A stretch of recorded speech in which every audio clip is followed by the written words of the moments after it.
আপনারা অনেকেই জানতে চেয়েছেন নিউজিল্যান্ডে বাসা ভাড়া নেওয়ার পুরো প্রক্রিয়াটা আসলে কেমন। তাই আজকে আমার বাসা ভিউ ডেটের অভিজ্ঞতাটা আপনাদের সঙ্গে শেয়ার করব।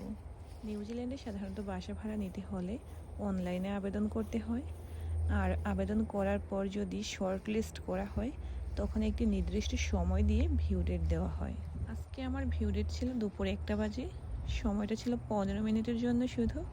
যেহেতু সময়টা খুবই কম তাই আমি একটু আগে থেকেই চলে এসেছি এখানে। আর আজকে এই কারণে আমি স্কুল থেকে একদিনের ছুটি নিয়েছি। সকালে বাসার সব কাজ গুছিয়ে হাঁটতে হাঁটতে চলে এসেছি বাসাটা দেখতে। এখনও ভিউর সময় হয়নি, তাই আমি বাসার বাইরের অংশটা ঘুরে ঘুরে দেখছি।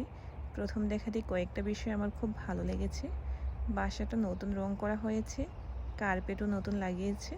আর সবচেয়ে ভালো লাগছে বাড়ির বাইরের অংশ বেশ খোলামেলা জায়গা। আমি গার্ডেনিং করতে খুব পছন্দ করি, তাই বাসা খোঁজার সময় সবসময় চেষ্টা করি একটু বড় জায়গা আছে এমন বাসা দেখতে, যেখানে নিজের মতো করে গাছ লাগাতে পারবো। এই বাড়ির বাইরের অংশটা আমার সত্যি অনেক পছন্দ হয়েছে। তবে একটা মজার বিষয় আছে, বাড়ির সামনে আর পেছনে যে পরিমাণ ঘাস আছে সেগুলো কাটতে কমপক্ষে 1 থেকে 2 ঘন্টা সময় লাগবে। তবে এটা নিয়ে আমার কোনো দুশ্চিন্তা নেই, কারণ এই দায়িত্বটা আমার হাজবেন্ডের। আরেকটা বিষয় আমাকে আরও বেশি আকর্ষণ করেছে, আর সেটা হচ্ছে আমি মাঝে মাঝে মাটির চুলায় রান্না করতে খুব পছন্দ করি। এখানে বাইরে সুন্দর একটা জায়গা আছে, যেখানে চাইলে ছোট্ট একটা মাটির চুলা বানিয়ে বাচ্চাদের নিয়ে সুন্দর সময় কাটাতে পারবো। আর বাসাটার সবচেয়ে বড় আকর্ষণ হলো এটা একটি দোতলা বাড়ি। আমার মনে হয় আমার বাচ্চারা এই বাসাটা খুব বেশি পছন্দ করবে।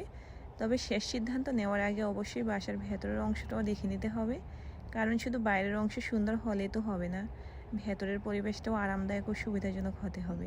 যারা জানতে চান এখানে বাসা ভাড়া নেওয়ার নিয়মটা আসলে কি, এখানে শুধু আমার বাসা পছন্দ হলেই হয় না, বাড়ির মালিক বা প্রপার্টি ম্যানেজারও আমাকে পছন্দ হতে হয়। তাদের কিছু নির্দিষ্ট শর্ত থাকে, আর আমার তথ্য পরিস্থিতি যদি সেই শর্তের সঙ্গে মিলে যায় তাহলেই তারা আমাকে বাসাটা ভাড়া দেবে।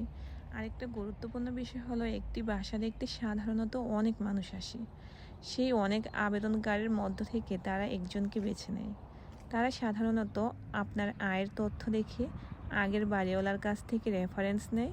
আপনি নিয়মিত ভাড়া পরিশোধ করছেন কিনা, বাসার যত্ন নিয়েছেন কিনা, বাসা পরিষ্কার পরিচ্ছন্ন রেখেছেন কিনা, এসব বিষয় বিবেচনা করে তারপর সিদ্ধান্ত নেয়। তাই এখানে ভালো ভাড়াটিয়া হওয়াটাও খুব গুরুত্বপূর্ণ। তবে বাসাটা বাহিরের অংশটা দেখতে পুরনো মনে হলেও বাসাটার ভেতরে যাওয়ার পর আমার কাছে অনেক বেশি পছন্দ হয়েছে। আর বাসাটার লোকেশনটাও আমাদের স্কুল থেকে খুবই কাছে, 5 থেকে 7 মিনিটের হাঁটার দূরত্ব। আমি আসলে এমন দূরত্বে একটা বাসা খুঁজতেছিলাম।